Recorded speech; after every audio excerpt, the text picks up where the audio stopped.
Bienvenue sur Classique en lecture. Le meilleur des mondes d'Aldous Huxley. Chapitre 7. La Mesa ressemblait à un navire retenu par un calme dans un détroit de poussière couleur de lion. Le canal serpentait entre les rives à pic et, descendant en pente de l'une à l'autre des murailles à travers la vallée, courait un filet vert, la rivière et les champs qu'elle arrosait. Sur la proue de ce navire de pierre, au centre du détroit, et paraissant en faire partie, semblable à un effleurement en forme définie et géométrique du roc nu, s'élevait le pueblo de Malpais. Pâté sur pâté, chacun des étages, plus petit que celui d'en dessous, les hautes maisons montaient, telles des pyramides, à échelons étronqués, dans le ciel bleu. À leurs pieds s'éparpillait un amas de bâtisses basses, un lacis de murailles. Et sur trois côtés, les précipices tombaient à pic dans la plaine. Quelques colonnes de fumée montaient verticalement dans l'air, dans un souffle, et s'y perdaient. « Bizarre, dit Lénina. Fort bizarre. » C'était son expression habituelle de condamnation. « Ça ne me plaît pas. Et cet homme ne me plaît pas non plus. » Elle montra du doigt le guide indien qui avait été désigné pour les conduire là-haut, au pueblo. Ce sentiment était manifestement payé en retour. Le dos même de l'homme, tandis qu'il marchait devant eux, était hostile, sombrement méprisant. Et puis, elle baissa la voix. Il sent mauvais. Bernard ne tenta pas de le nier. Ils continuèrent à marcher. Tout à coup, l'on eût dit que tout l'air était devenu vivant et s'était mis à battre de la pulsation infatigable du sang. Là-haut, à Malpais, les tambours battaient. Leurs pieds prirent le rythme de ce chœur mystérieux. Ils pressèrent le pas. Le sentier qu'ils suivaient les mena au pied du précipice. Les flancs de l'énorme bateau Mesa les dominaient de toute leur hauteur, 100 mètres jusqu'au plat-bord. « Si seulement nous avions pu amener ici l'avion, » dit Lénina, levant les yeux avec colère, sur la face nue du roc surplombant. « Je déteste la marche. Et l'on s'y sent si petit quand on est sur le sol au bas d'une montagne. » Ils poursuivirent leur marche, parcourant une partie du chemin, à l'ombre de la Mesa, contournèrent un éperon. Et voilà, dans un ravin creusé par les eaux, qu'apparut la montée par l'escalier de dunettes. Ils y grimpèrent. C'était un sentier fort raide qui zigzaguait d'un bord à l'autre du ravin. À certains moments, le battement des tambours s'amortissait au point d'être tout juste perceptible. À d'autres, ils semblaient battre de si près qu'on les attendait au prochain tournant. Quand ils furent à mi-chemin du sommet, un aigle passa si près d'eux, dans son vol, que le vent de ses ailes leur fouetta d'un souffle frais le visage. Dans une crevasse du rocher gisait un tas d'ossements. Tout était bizarre et donnait une sensation d'oppression, et l'Indien sentait de plus en plus fort. Ils débouchèrent enfin du ravin en plein soleil. Le sommet de la Mesa était un pont plat de pierre. « Ça ressemble à la tour de Charing-Ty, » commenta Lénina. Mais il ne lui fit pas donner de jouir plus longtemps de la découverte qu'elle avait faite de cette ressemblance rassurante. Un bruit de pas amorti les fit se retourner. Nu depuis la gorge jusqu'au nombril, le corps brun foncé badigeonné de raies blanches, comme des cours de tennis en asphalte, devait expliquer plus tard Lénina. Le visage rendu inhumain par des bariolages d'écarlate, de noir et d'ocre, deux Indiens arrivaient en courant le long du sentier. Leurs cheveux noirs étaient tressés avec de la fourrure de renard et de la flanelle rouge. Un manteau en plumes de dindon leur flottait autour des épaules, d'énormes diadèmes de plumes leur lançaient autour de la tête des éclats ô ton voyants. À chaque pas qu'ils faisaient, s'élevaient le tintement et le cliquetis de leurs bracelets d'argent, de leurs lourds colliers d'os et de perles de turquoise. Ils s'approchaient sans mot dire, courant sans bruit dans leurs mocassins en peau de daim. L'un d'eux tenait un plumeau, l'autre portait dans chacune de ses mains ce qui paraissait être de loin 3 ou 4 bouts de corde épaisse. L'une des cordes se tordait de façon inquiétante, et Lénina vit soudain que c'étaient des serpents. Les hommes s'approchèrent, de plus en plus près.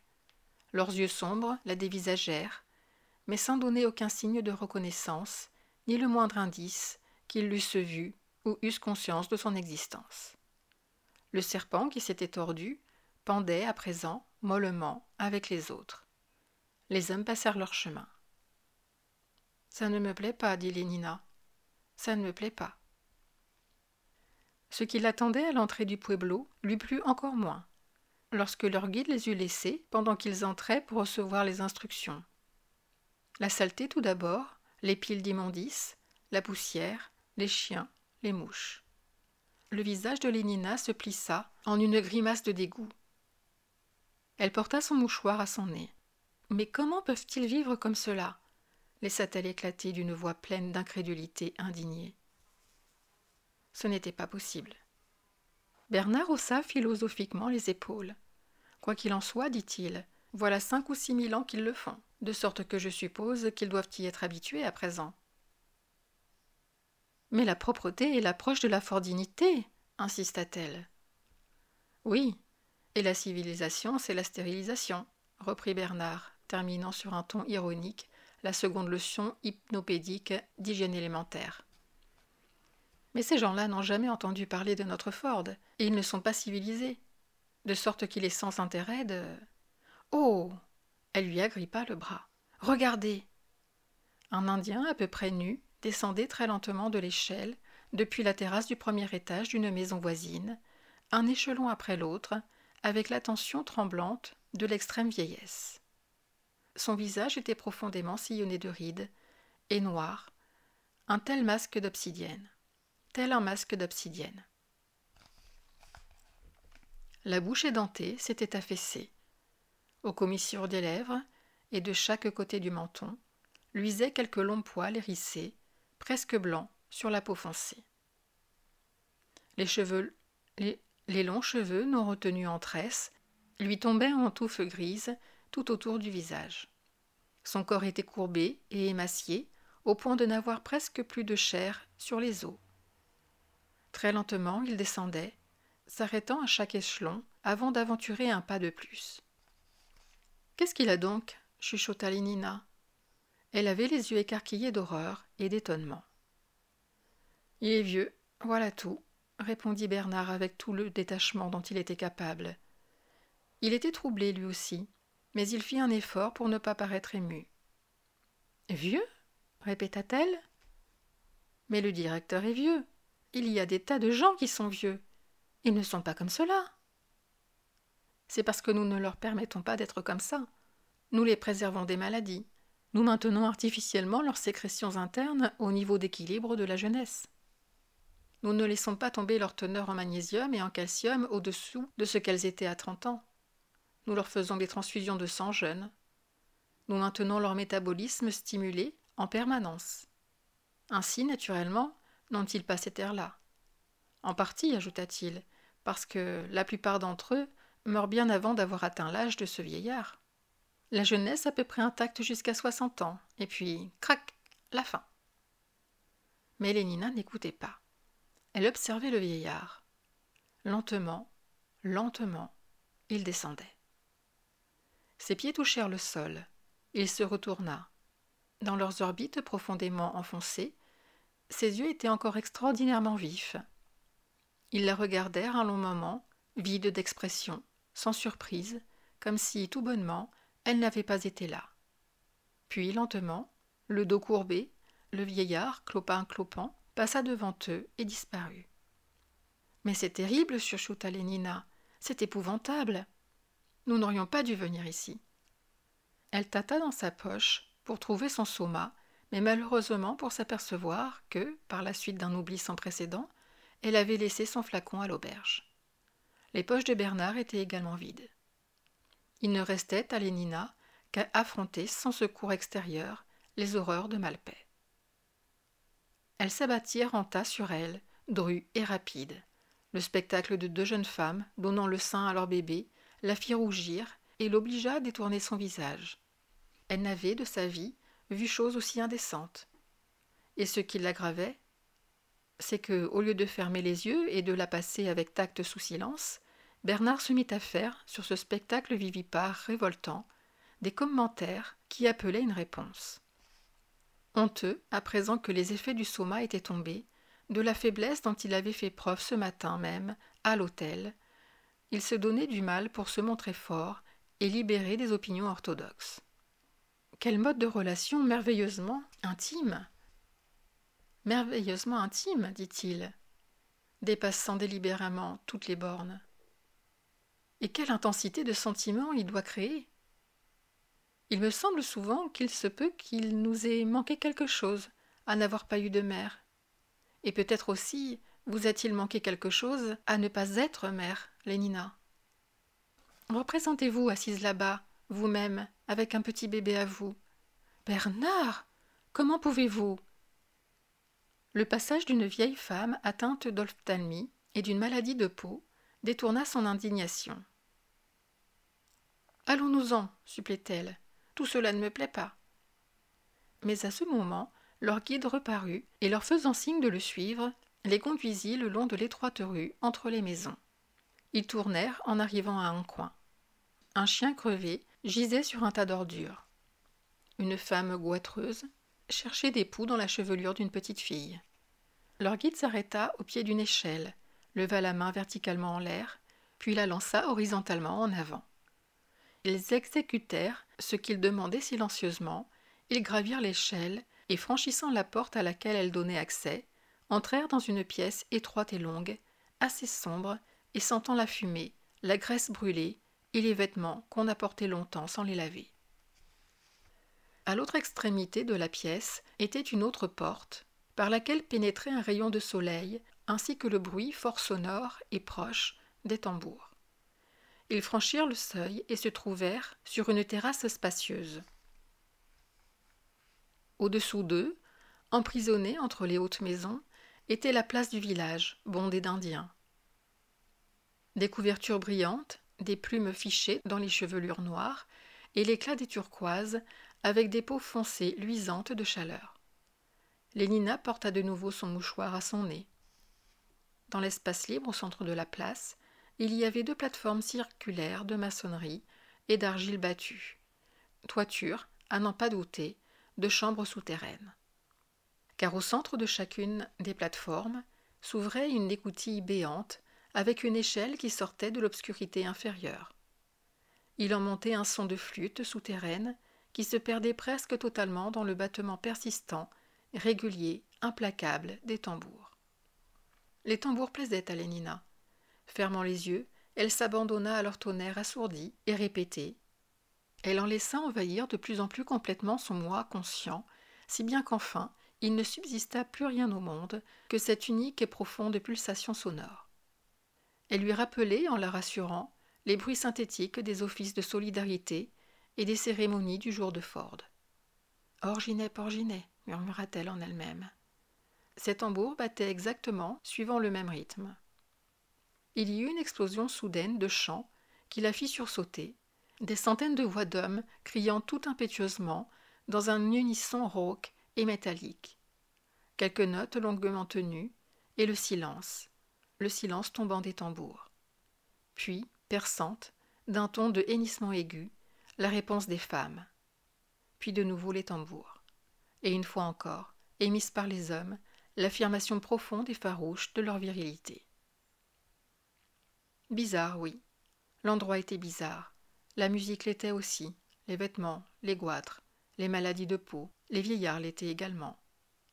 Mais le spectacle lui-même, il ne semblait pas qu'il eût rien de particulièrement bizarre, lui. Cela me rappelle des chants en commun chez les castes inférieures, dit-elle à Bernard. Mais un peu plus tard, cela lui rappelait beaucoup moins cette innocente cérémonie, car tout à coup avait rugi, en essaim, du fond de ces chambres rondes souterraines, une troupe effrayante de monstres, hideusement masqués ou bariolés à perdre tout aspect humain. Ils s'étaient mis à danser autour de la place, en frappant des pieds sur le sol, une danse étrange et boitillante. Tout autour de la place encore, chantant en marchant, encore, un peu plus vite à chaque fois. Et les tambours avaient modifié et accéléré leur rythme, si bien qu'ils devenaient pareils au battement de la fièvre dans les oreilles. Et la foule s'était mise à danser, avec les danseurs de plus en plus forts. et une première femme avait hurlé, puis une autre encore, comme si on les tuait. Et puis soudain, celui qui menait la danse se détacha du cercle, courut à un grand bahut de bois qui se trouvait à une extrémité de la place, souleva le couvercle et en tira une paire de serpents noirs. Un hurlement vigoureux s'éleva de la foule, et tous les autres danseurs coururent vers lui, les mains tendues. Il lança les serpents aux premiers arrivés, puis replongea dans le bahut pour en reprendre d'autres. D'autres encore, des serpents noirs, des bruns, des tachetés. Il les tira et les lança dehors. Alors la danse recommença sur un rythme différent. Ils firent et refirent le tour de la place avec leurs serpents, serpentinement, avec un léger mouvement ondulatoire des genoux et des hanches, tour à tour. Puis le meneur fit un signal, et l'un après l'autre, tous les serpents furent lancés par terre au milieu de la place. Un vieillard sortit du sous-sol et les saupoudra de farine de blé. Puis, par l'autre écoutille, parut une femme qui les aspergea avec de l'eau d'une jarre noire. Puis le vieillard leva la main, et avec une soudaineté terrifiante, à faire sursauter, il y eut un silence absolu. Les tambours cessèrent de battre, la vie semblait avoir touché à sa fin. Le vieillard désigna du doigt les 2 écoutilles qui donnaient accès au monde inférieur. Et lentement, soulevé d'en bas par des mains invisibles, il émergea de l'une l'image peinte d'un aigle et de l'autre celle d'un homme nu, cloué à une croix. Elles restèrent là, suspendues apparemment d'elles-mêmes, comme si elles observaient. Le vieillard battit des mains. Nu, si ce n'est qu'il portait un pagne de coton blanc, un gamin d'environ 18 ans sortit de la foule et se tint devant lui, les mains croisées sur la poitrine, la tête baissée. Le vieillard fit sur lui un signe de croix et s'éloigna. Lentement, le gamin se mit à tourner autour du tas de serpents qui se tordaient. Il avait terminé le premier circuit et était au milieu du second, lorsque, sortant de parmi les danseurs, un homme de haute taille, portant un masque de coyote, et tenant dans sa main un fouet de cuir tressé, s'avança vers lui. Le gamin continua sa marche, comme s'il n'avait pas conscience de l'existence de l'autre. L'homme coyote leva son fouet. Il y eut un long moment d'attente, puis un mouvement rapide, le sifflement de la lanière et son impact sonore et sec sur la chair. Le corps du gamin eut un tressaillement, mais il n'exhala nul son. Il continua à marcher du même pas lent et régulier. Le coyote frappa encore, et à chacun de ses coups s'éleva de la foule un soupir convulsif tout d'abord, puis un gémissement profond. Le gamin continuait à marcher. 2, 3, 4 fois, il effectua le tour. Le sang coulait à flots. 5 fois, 6 fois le tour. Soudain, Lénina se couvrit le visage de ses mains et se mit à sangloter. « Oh, faites-les cesser, implora-t-elle. Mais le fouet tombait inexorablement. 7 fois le tour. Alors, tout à coup, le gamin trébucha et, toujours sans exhaler un son, tomba la tête la première en avant. Se penchant sur lui, le vieillard lui toucha le dos d'une longue plume blanche, la brandit un instant en l'air, écarlate, pour que les gens la vissent, puis la secoua 3 fois au-dessus des serpents. Il en tomba quelques gouttes, et soudain, les tambours firent retentir de nouveau une panique de notes précipitées. Il y eut un grand cri. Les danseurs se pressèrent en avant, ramassèrent les serpents et s'enfuirent de la place. Hommes, femmes, enfants, toute la foule les poursuivirent. Au bout d'1 minute, la place fut vide. Il ne restait que le gamin, étendu face contre terre, à l'endroit où il était tombé, absolument immobile. 3 vieilles femmes sortirent de l'une des maisons, le soulevèrent, non sans difficulté, et l'emportèrent chez elles. L'aigle et l'homme en croix restèrent quelque temps à monter la garde sur le pueblo désert. Puis, comme s'ils en avaient vu suffisamment, s'enfoncèrent lentement, par leurs écoutilles, hors de vue, dans le monde souterrain. Lénina sanglotait toujours. « Mais c'est épouvantable !» répétait-elle sans fin, et toutes les consolations de Bernard furent vaines. « C'est épouvantable. Ce sang !» Elle frémit. « Oh, si j'avais mon soma !» Il y eut un bruit de pas dans la pièce intérieure. Lénina ne bougea pas, mais demeura assise, le visage enfoui dans ses mains, sans rien voir, à l'écart. Bernard seul se retourna. Le vêtement du jeune homme qui sortit à ce moment sur la terrasse était celui d'un Indien, mais ses cheveux tressés étaient couleur paille, ses yeux bleu pâle, et sa peau était une peau blanche, bronzée. « Tiens, salut à vous, » dit l'étranger, dans un anglais sans faute, mais spécial. « Vous êtes civilisé, n'est-ce pas? Vous venez de là-bas, d'au-delà de la réserve. »« Qui donc, Granford ?» commença Bernard étonné. Le jeune homme soupira et hocha la tête. « Un homme bien malheureux. » Et désignant du doigt les taches de sang au centre de la place. « Voyez-vous cette tache maudite ?» demanda-t-il d'une voix tremblante d'émotion. « Un gramme vaut mieux qu'un mal qu'on clame, » dit mécaniquement Lénina, sa voix sortant de derrière ses mains. « Si seulement j'avais mon soma. »« C'est moi qui aurais dû être là, » reprit le jeune homme. « Pourquoi n'ont-ils pas voulu de moi pour le sacrifice? Moi, j'aurais fait 10 fois le tour, 12 fois, 15 fois. Palotiwa n'est allé que jusqu'à 7. Avec moi, ils auraient pu avoir 2 fois plus de sang, teindre de sang les mers tumultueuses. » Il étendit les bras d'un geste large, puis, avec désespoir, les laissa retomber. Mais ils ne me l'ont pas permis. Je leur déplaisais à cause de mon teint. Ça a toujours été ainsi, toujours.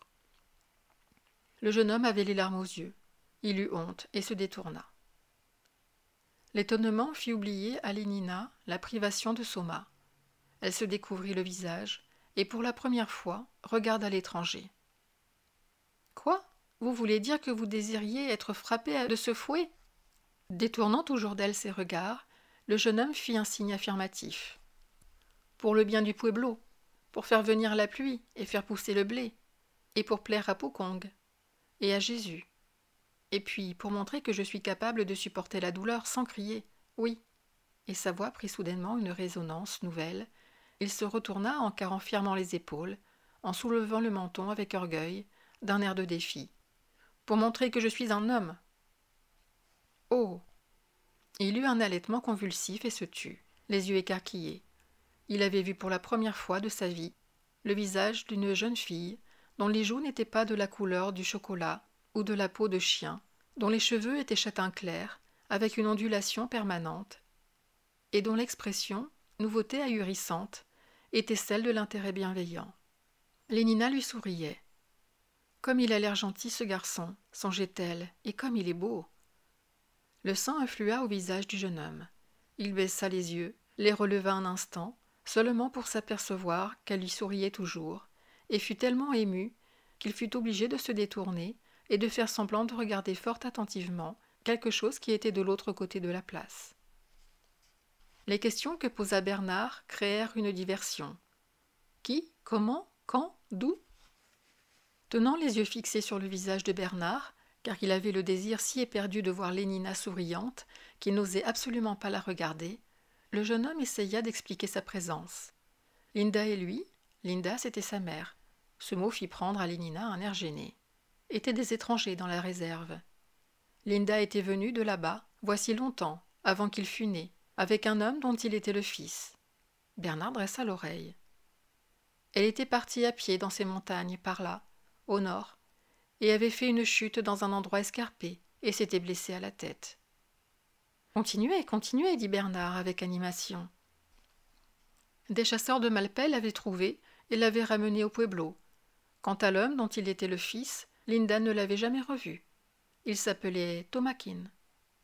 Oui, le prénom du DIC était bien Thomas. Il avait dû s'envoler, retourner là-bas, s'en aller sans elle. Homme mauvais, méchant, antinaturel.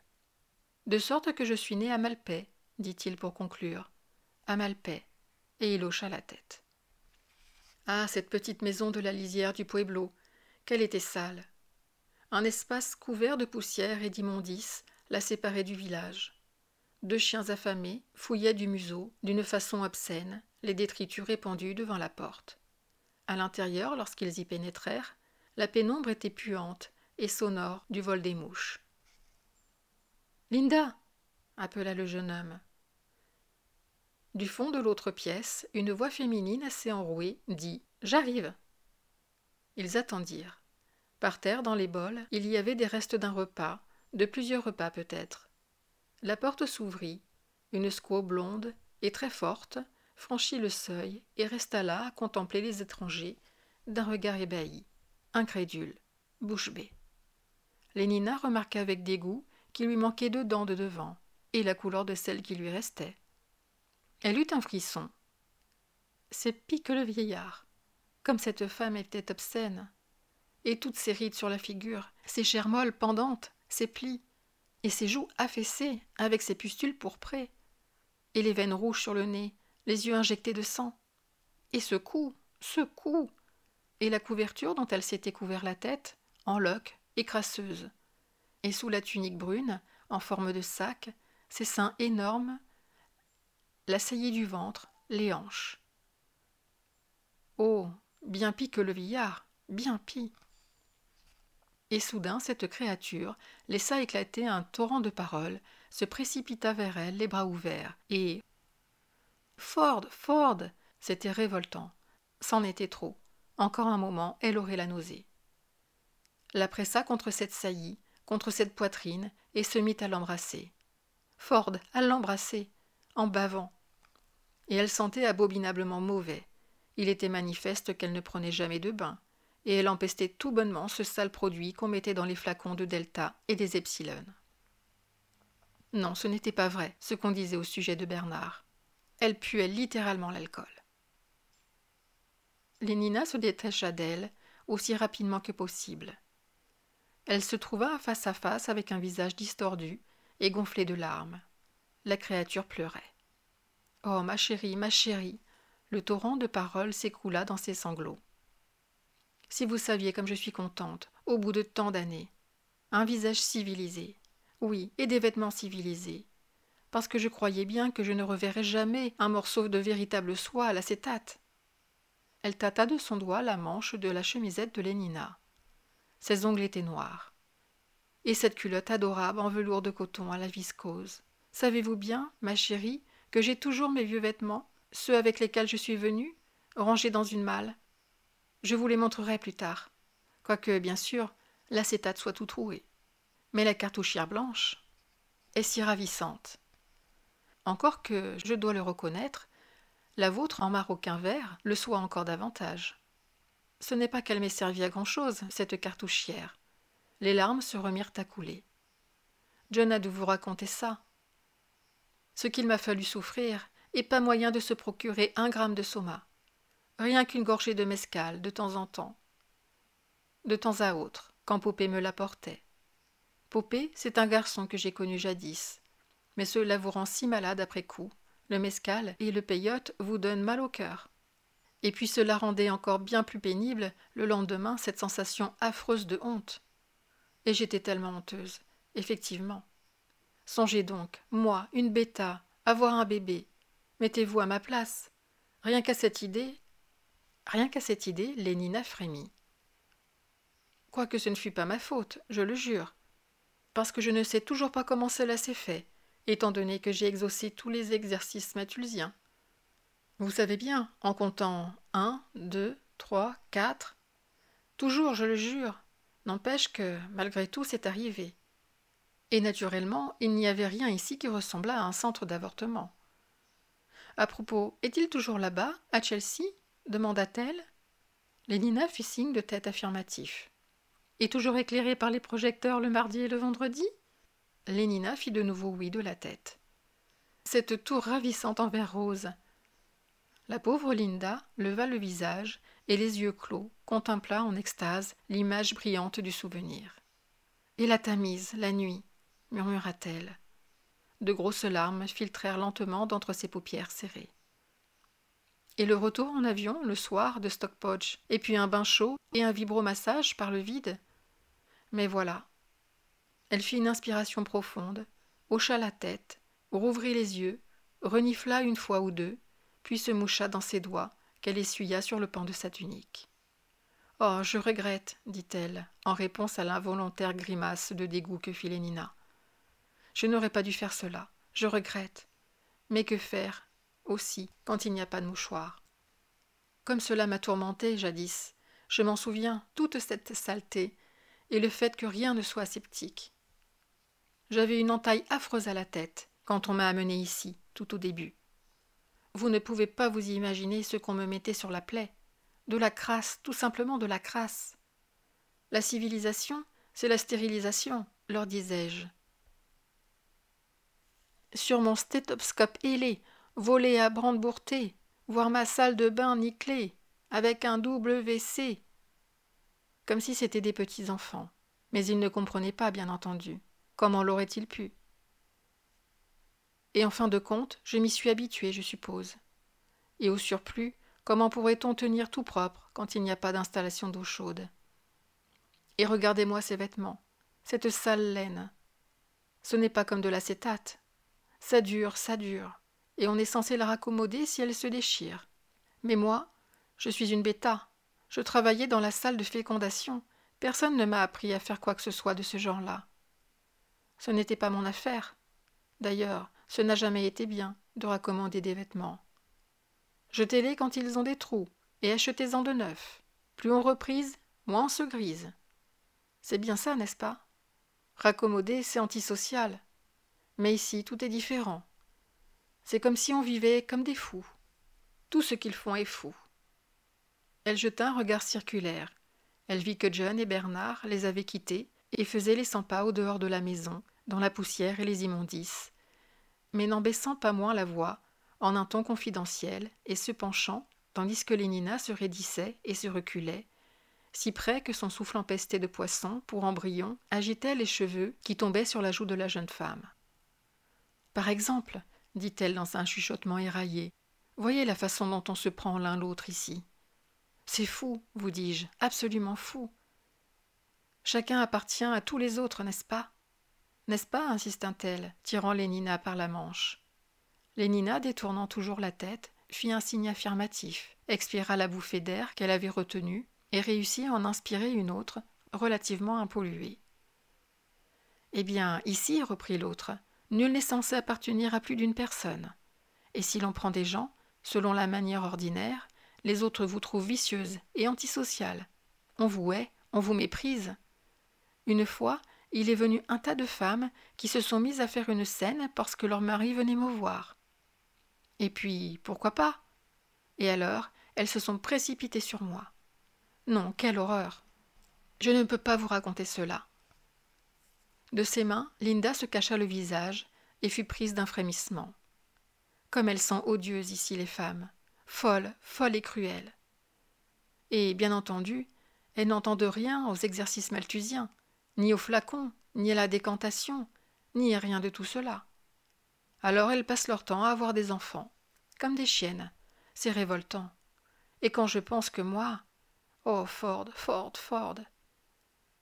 Et pourtant, John m'a été d'un grand réconfort, c'est vrai. Je ne sais pas ce que j'aurais fait sans lui. Quand bien même il se mit dans tous ses états chaque fois qu'un homme, même au temps où il n'était qu'un tout petit garçon. Une fois, mais il était plus grand à cette époque-là, il a essayé de tuer le pauvre Wenusiwa. Ou bien était-ce Popé? Simplement parce que je les recevais parfois. Car je n'ai pu lui faire comprendre que c'est là ce que doivent faire les gens civilisés. La folie doit être contagieuse. En tout cas, il semble que John l'ait attrapé des Indiens, parce que, bien entendu, il a beaucoup frayé avec eux. Bien qu'il se soit toujours conduit si salement à son égard, et ne lui ait pas permis de faire toutes les choses que faisaient les autres gamins, ce qui d'un côté était fort bien, puisque cela me facilitait la tâche de le conditionner un peu. Mais vous n'avez pas idée de la difficulté que cela présente. Il y a tellement de choses qu'on ne sait pas. Ce n'était pas mon affaire de savoir. Je veux dire, si un enfant vous demande comment fonctionne un hélicoptère, ou qui a fait le monde, eh bien... Que voulez-vous répondre si vous êtes une bêta et avez toujours travaillé dans la salle de fécondation? Que voulez-vous donc qu'on réponde? Chapitre 8. Dehors, parmi la poussière et les immondices, il y avait à présent 4 chiens. Bernard et John faisaient lentement les 100 pas. « Si difficile pour moi de me rendre compte, disait Bernard, de tout reconstruire, comme si nous vivions sur des planètes différentes, dans des siècles différents. Une mère et toute cette saleté, et puis des lieux. La vieillesse et la maladie. Il hocha la tête. « C'est à peu près inconvenable. Je n'arriverai jamais à comprendre, à moins que vous ne m'expliquiez. » « Que j'explique quoi ?»« Ceci. » Il désigna le pueblo. « Cela. Et cette fois-ci, c'était la petite maison au dehors du village. Toute notre vie. » « Mais qu'y a-t-il à dire ?»« À partir du commencement, depuis l'époque la plus lointaine dont vous puissiez vous souvenir. » Il y eut un long silence. Il faisait très chaud. Ils avaient mangé beaucoup de tortillas et de blé sucré.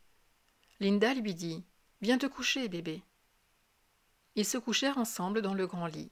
« Chante !» Et Linda chanta. Elle chanta. « Sur mon streptocoque, volé à Banbury.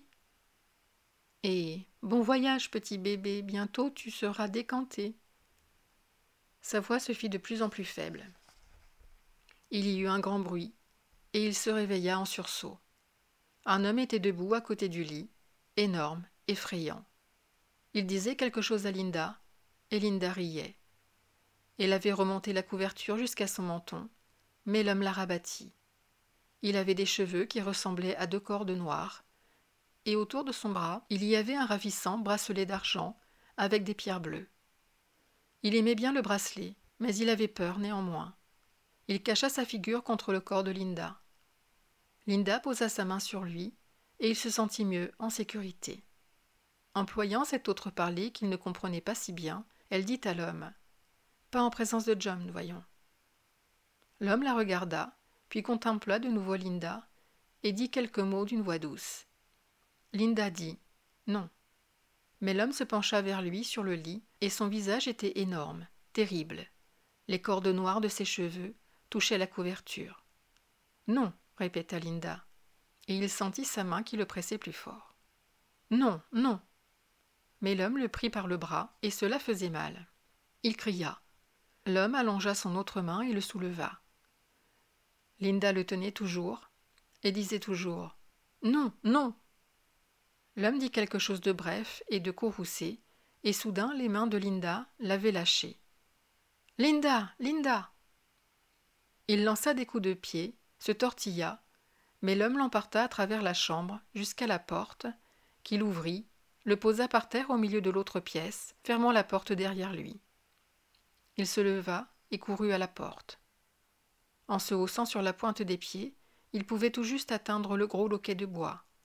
Il le souleva et poussa, mais la porte ne voulut pas s'ouvrir. « Linda !» cria-t-il. Elle ne répondit pas. Il se souvenait d'une pièce immense, plutôt sombre, et il y avait de grandes machines en bois, auxquelles étaient attachées des ficelles, et des tas de femmes debout alentour, tissant des couvertures, disait Linda. Linda lui dit de s'asseoir dans le coin, avec les autres enfants, pendant qu'elle allait aider les femmes. Il joua un long moment avec les petits garçons. Soudain, les gens se mirent à parler très fort, et voilà les femmes qui repoussaient Linda, et Linda pleurait. Elle alla à la porte, et il courut après elle. Il lui demanda pourquoi elles étaient en colère. « Parce que j'ai cassé quelque chose, dit-elle. » Et alors elle se mit en colère, elle aussi. « Comment saurais-je m'y prendre pour leur sale tissage ?» dit-elle. « Sale sauvage. » Il lui demanda ce que c'étaient des sauvages. Quand ils furent de retour à la maison, Popet attendait à la porte, et il entra avec eux. Il avait une grosse gourde pleine de substances qui ressemblait à de l'eau. Seulement ce n'était pas de l'eau, mais bien quelque chose qui sentait mauvais, vous brûlait la bouche et vous faisait tousser. Linda en but, et Popet en but, et alors Linda rit beaucoup et parla très haut, et ensuite elle et Popet allèrent dans l'autre pièce.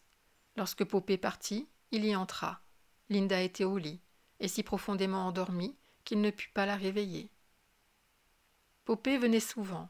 Il disait que la substance qui était dans la gourde s'appelait mescal, mais Linda disait qu'elle devait s'appeler soma. Seulement, elle vous rendait malade après coup. Il détestait Popet. Il les détestait tous les hommes qui venaient voir Linda.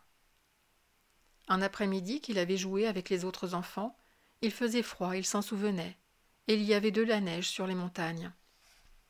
Il rentra à la maison et entendit des voix irritées dans la chambre à coucher. C'étaient des voix de femmes, et elle disait des mots qu'il ne comprenait pas. Mais il savait que c'étaient des mots abominables. Puis soudain, flac, il y eut quelque chose de renversé. Il entendit des gens aller et venir rapidement, et il y eut un nouveau flac. Et puis un bruit semblable à celui qu'on fait quand on frappe un mulet, mais pas aussi sec. Puis Linda hurla. « Oh non, non, non !» dit-elle. Il se précipita dans la chambre en courant. Il y avait 3 femmes, vêtues de couvertures sombres. Linda était sur le lit, l'une des femmes lui tenait les poignets. Une autre était couchée en travers de ses jambes, de façon qu'elle ne put pas donner un coup de pied. La 3e la frappait d'un fouet. 1, 2, 3 fois. Et à chaque fois, Linda hurlait. Pleurant, il tira sur la frange de la couverture de la femme. « Je vous en prie, je vous en prie !» De sa main libre, elle le maintint à distance. Le fouet s'abattit, et de nouveau Linda hurla. Il agrippa dans les siennes l'énorme main basanée de la femme et la mordit de toutes ses forces. Il poussa un cri, libéra sa main d'une secousse et le poussa avec une telle violence qu'il tomba. Pendant qu'il était couché à terre, elle le frappa 3 fois du fouet. Cela lui fit plus mal que tout. Cela lui fit plus mal que tout ce qu'il avait jamais ressenti, comme du feu. Le fouet siffla de nouveau, s'abattit. Mais cette fois, ce fut Linda qui cria.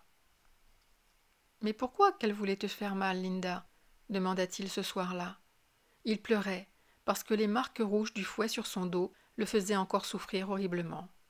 Mais il pleurait aussi parce que les gens étaient si méchants et injustes, et parce que ce n'était qu'un petit garçon, et ne pouvait rien faire contre eux.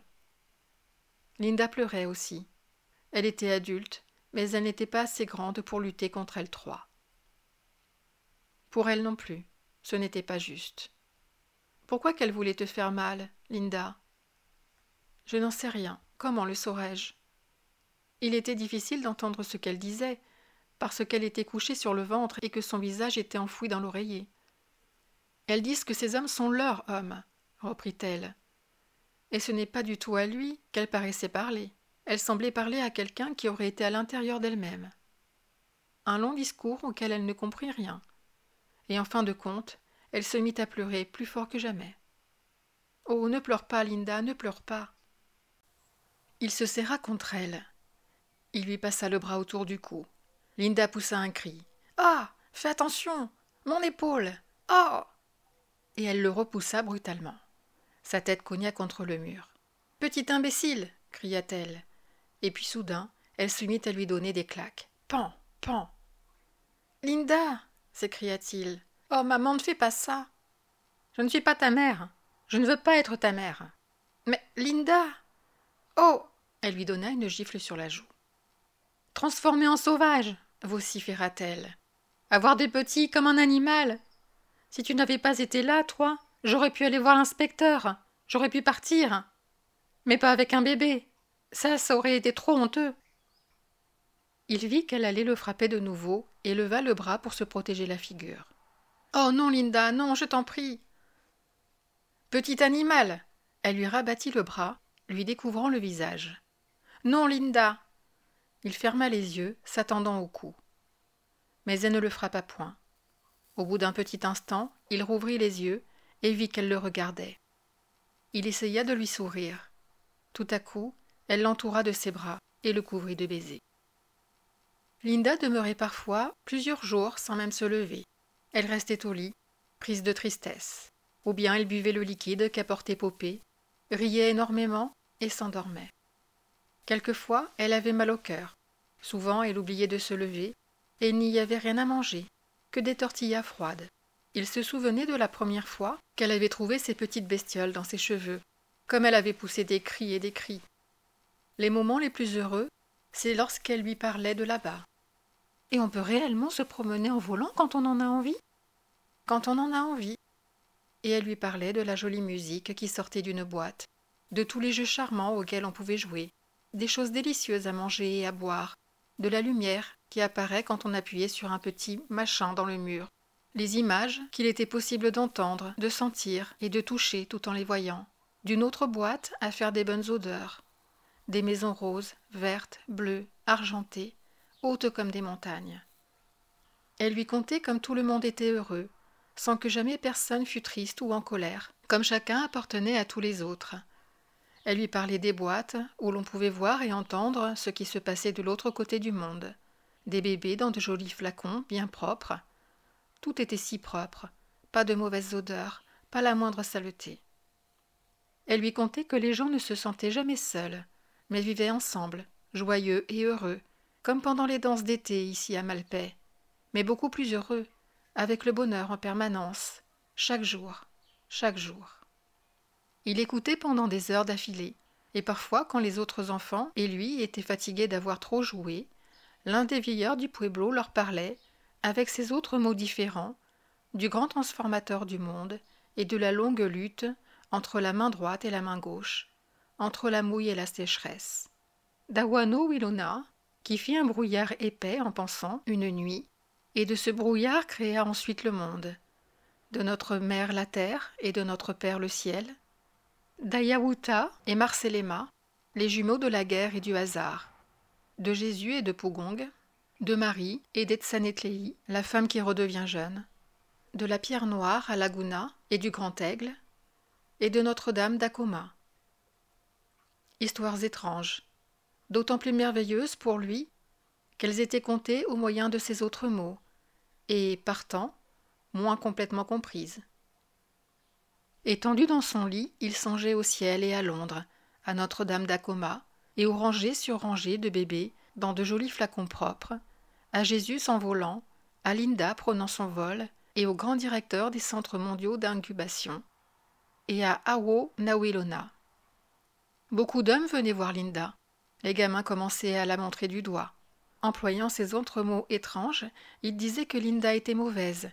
Ils la traitaient de noms qu'ils ne comprenaient pas, mais qu'ils savaient être de vilains noms. Un jour, ils chantèrent une chanson sur elle, plusieurs fois de suite. Il leur lança des pierres. Ils ripostèrent. Une pierre pointue lui entailla la joue. Le sang ne voulait pas s'arrêter de couler. Il fut tout couvert de sang. Linda lui apprit à lire. Avec un bout de charbon de bois, elle dessinait des images sur le mur, un animal assis, un bébé dans un flacon. Puis elle écrivait des lettres. Le chat est là, Coco est dans le pot. Il apprenait vite et avec facilité. Quand il sut lire tous les mots qu'elle écrivait sur le mur, Linda ouvrit sa grande malle en bois et tira dessous ce drôle de petit pantalon rouge, qu'elle ne portait jamais, un petit livre mince. Il l'avait souvent vu déjà.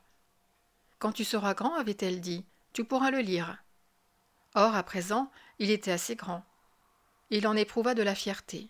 « J'ai peur que tu ne trouves pas ça très palpitant, dit-elle, mais c'est tout ce que j'ai. » Elle soupira. « Si seulement tu pouvais voir les belles machines à lire que nous avions à Londres. » Il se mit à lire.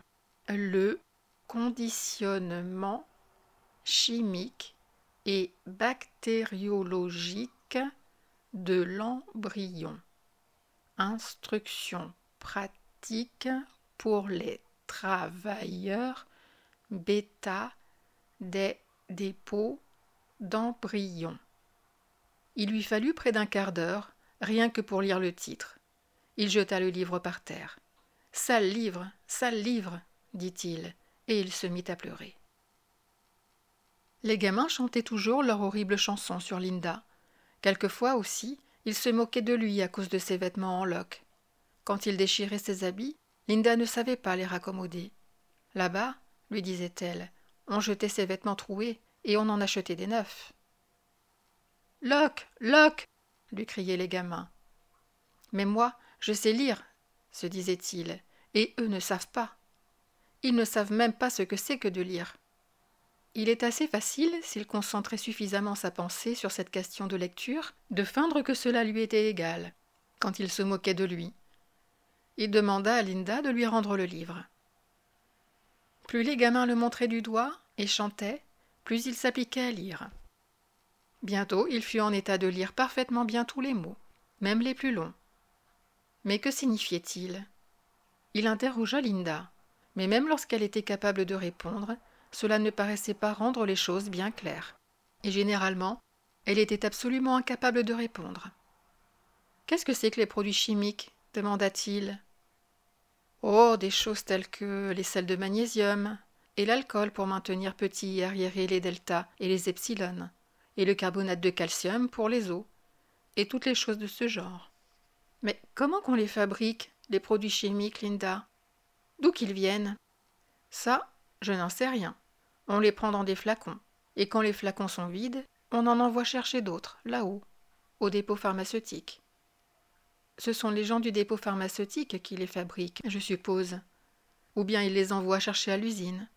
Je n'en sais rien. Je n'ai jamais fait de la chimie. Mon travail, ça a toujours été de m'occuper des embryons. Il en était de même de toutes les autres choses sur lesquelles il l'interrogeait. Linda ne semblait jamais rien savoir.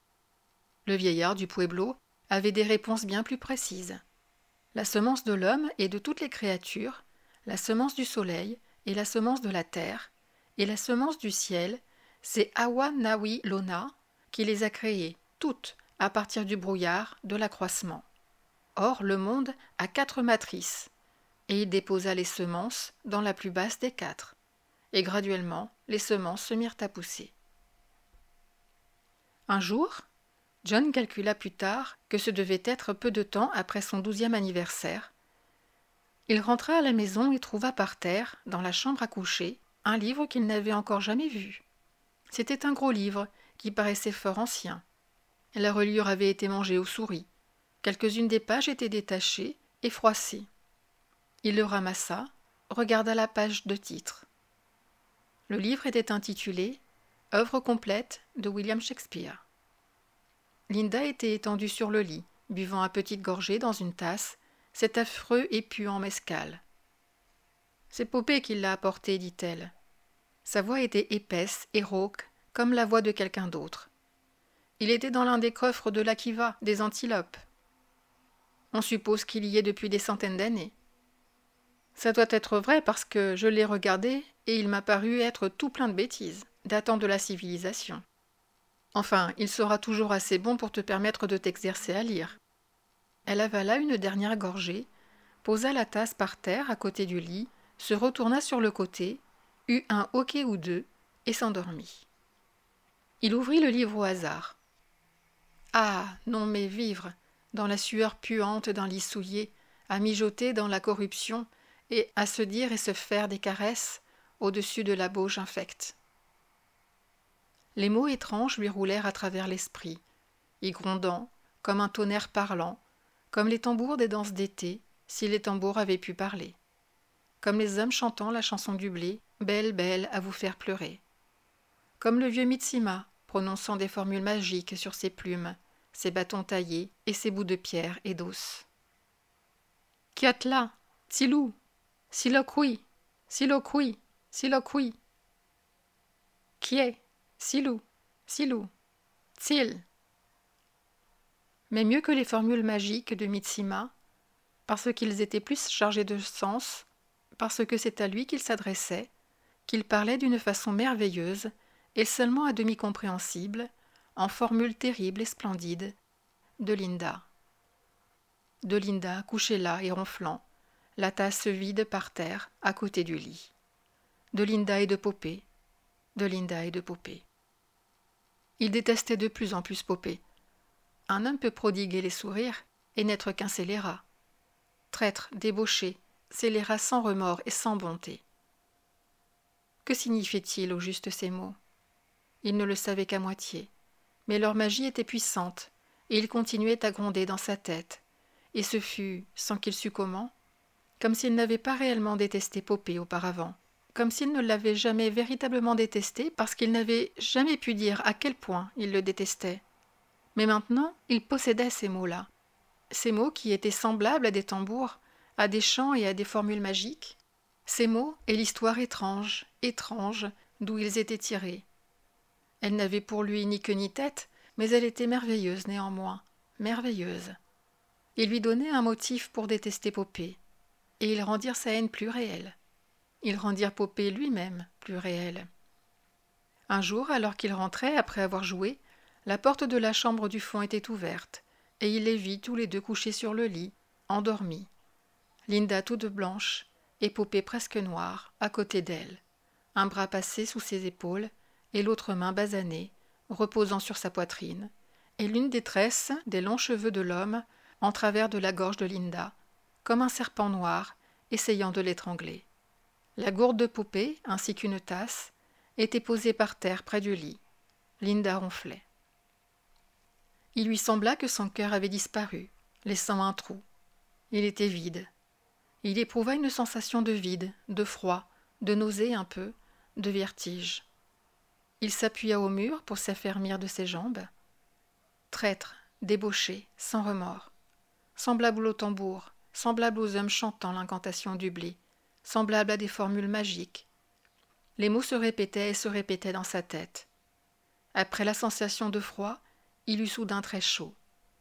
Il avait les joues en feu, sous l'afflux du sang, la chambre tournoyait et s'assombrissait devant ses yeux. Il grinça des dents.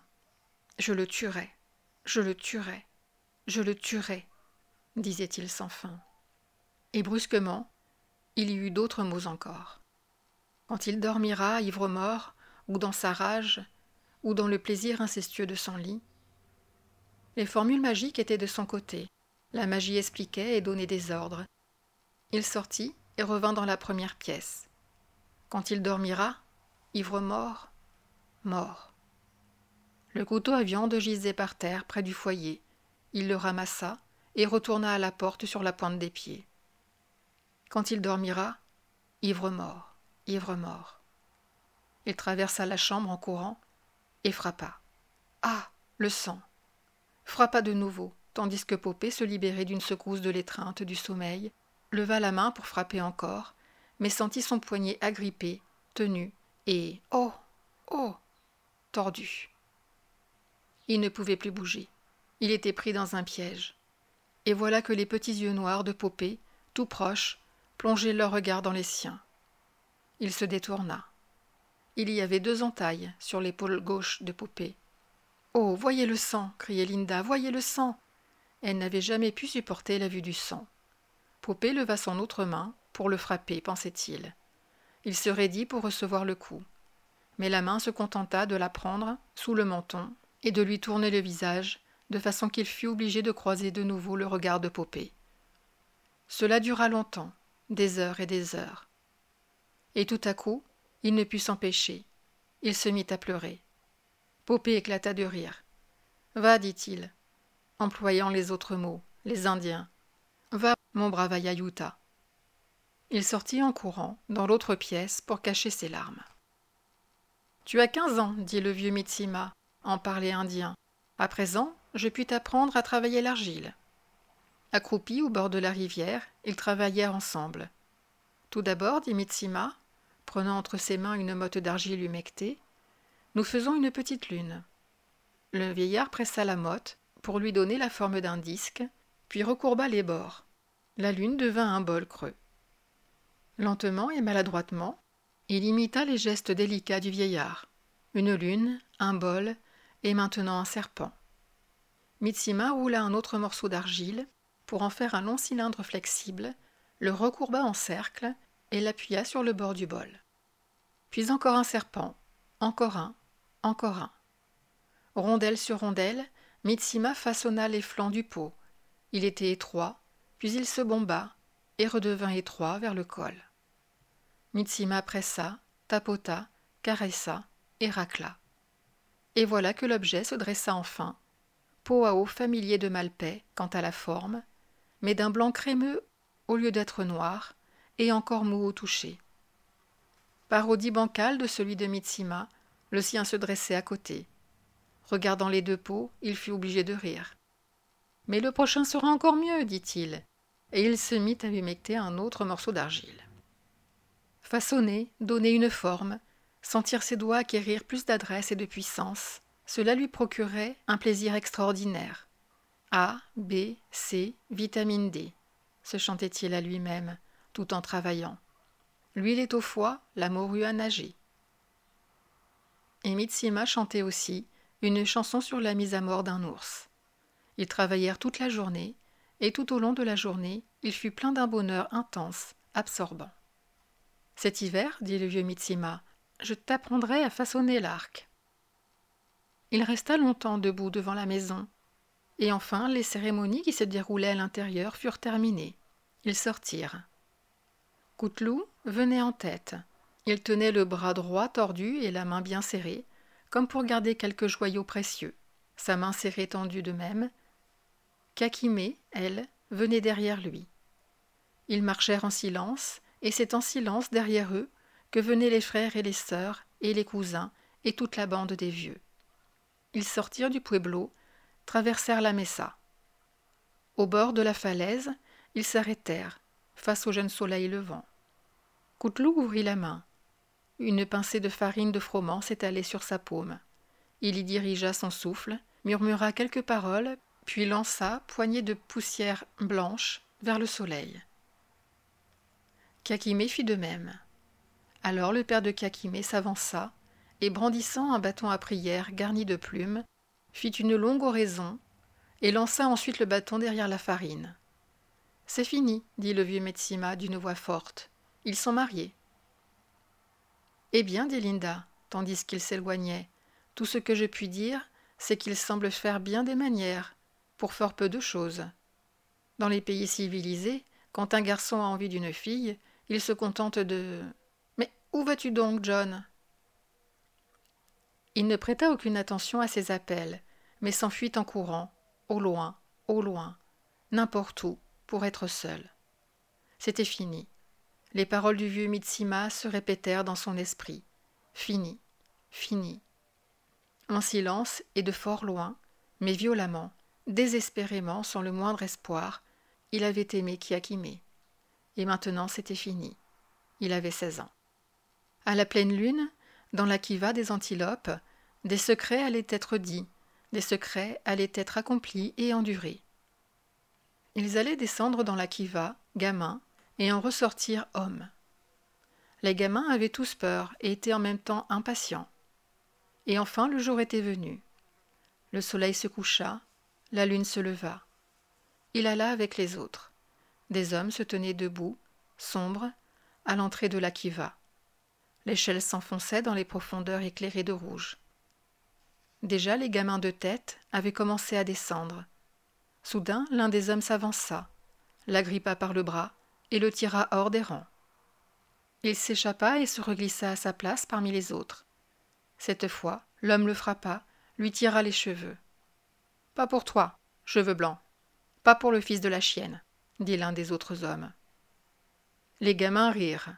« Va-t'en » Et comme ils s'attardaient au bord du groupe, « Va-t'en » crièrent de nouveau les hommes. L'un d'eux se baissa, prit une pierre, la lança. « Va-t'en, va-t'en, va-t'en » Il y eut une grêle de pierres. Saignant, il s'enfuit dans la nuit. De la kiva éclairée de rouge venait un bruit de chant. Le dernier des gamins était arrivé en bas de l'échelle. Il était tout seul.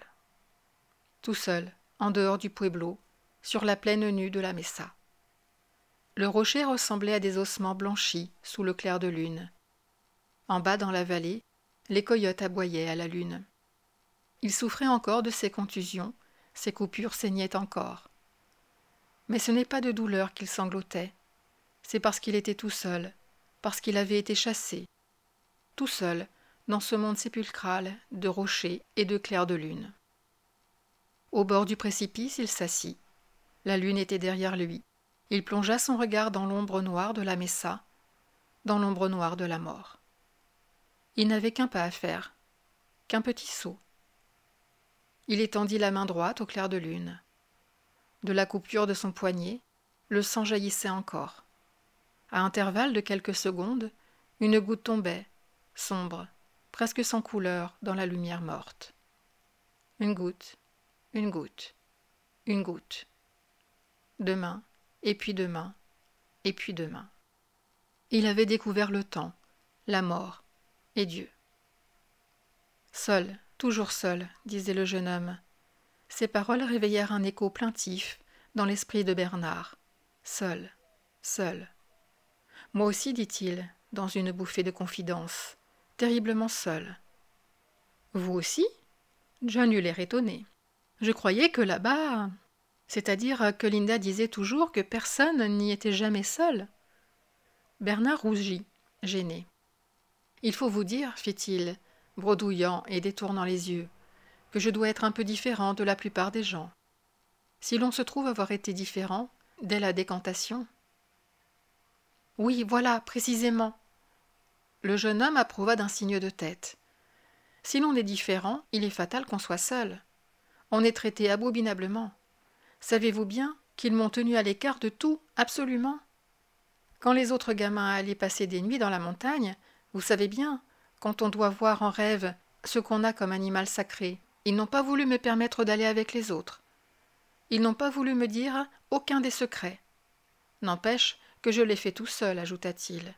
Je suis resté sans manger pendant 5 jours, et alors je suis allé tout seul, une nuit, dans les montagnes par là. Il les désigna du doigt. Bernard eut un rire protecteur. « Et vous avez vu quelque chose en rêve ?» demanda-t-il. L'autre fit un signe de tête affirmatif. « Mais il ne faut pas que je vous le dise. » Il se tut quelques instants, puis à voix basse. « Un jour, reprit-il, j'ai fait une chose que les autres n'avaient jamais faite. Je suis resté debout contre un rocher, au milieu de la nuit, en été, les bras étendus, comme Jésus sur la croix. Mais pourquoi donc? Je voulais savoir ce que c'est d'être crucifié, suspendu là en plein soleil. Mais pourquoi? Pourquoi? Mon Dieu! Il hésitait. Parce que je pensais que je devais le faire. Si Jésus a pu le supporter. Et puis, si l'on a fait quelque chose de mal. D'ailleurs, j'étais malheureux. C'est là une autre raison. Cela me paraît une drôle de manière de se guérir d'être malheureux, dit Bernard. Mais à la réflexion, il fut d'avis que cela pouvait être sensé. Plus sensé que de prendre du soma. Je me suis évanoui au bout d'un certain temps, dit le jeune homme. Je suis tombé face contre terre. Voyez-vous la marque de l'endroit où je me suis coupé? Il souleva de son front son épaisse chevelure jaune. La cicatrice était visible, pâle et ratatinée, sur sa tempe droite. Bernard y porta les yeux, puis vivement, avec un petit frisson, les détourna. Son conditionnement l'avait rendu non pas prompte à s'apitoyer, qu'à se trouver mal pour un rien. La simple allusion à la maladie et aux blessures était pour lui chose non seulement épouvantable, mais proprement repoussante et plutôt dégoûtante. Comme la saleté, la difformité ou la vieillesse. Il détourna vivement la conversation. « Je me demande s'il vous plairait de rentrer à Londres avec nous, demanda-t-il, effectuant le premier mouvement dans une campagne dont il avait secrètement commencé à élaborer le plan stratégique dès l'instant où, dans la petite maison, il avait compris qui devait être le père de ce jeune sauvage. « Cela vous plairait-il » Le visage du jeune homme s'illumina. « Parlez-vous sérieusement ?»« Certainement. Si je peux obtenir l'autorisation, s'entend. » « Et Linda aussi ?» C'est que... Il hésita, saisi d'un doute. Cette créature révoltante... Non, c'était impossible. À moins que... Il vint soudain à l'idée de Bernard que le fait même qu'elle fût si révoltante pourrait constituer un atout formidable. « Mais certainement, s'écrie-t-il, compensant ses hésitations du début par un excès de cordialité bruyante. Le jeune homme fit une inspiration profonde. « Pensez que cela se réalise, ce dont j'ai rêvé toute ma vie. Vous rappelez-vous ce que dit Miranda ?»« Qui est-ce, Miranda ?» Mais le jeune homme n'avait manifestement pas entendu la question. « Oh, merveille !» disait-il, et ses yeux étaient brillants, son visage était empourpré de lumière. « Comme il y a ici des êtres charmants, comme l'humanité est belle !» Sa rougeur s'accentua soudain. Il songeait à Lénina, à un ange vêtu de viscose vert bouteille, éclatant de jeunesse et de crème de toilette, potelé, souriant avec bonté. Il eut un tremblement dans la voix. « Ô nouveau monde admirable !» commença-t-il. Et il s'interrompit tout à coup, le sang avait quitté ses joues. Il était devenu blanc comme du papier. « Êtes-vous marié avec elle ?» demanda-t-il. « Suis-je quoi ?»« Marié, vous savez bien, pour toujours. » On dit pour toujours dans le langage indien. Cela ne peut pas se défaire. Ford, non. Bernard ne put s'empêcher de rire. John rit aussi, mais pour une autre raison. Il rit de joie franche. « Ô nouveau monde admirable !» répéta-t-il. « Ô nouveau monde admirable qui contient des gens pareils ! Partons tout de suite !»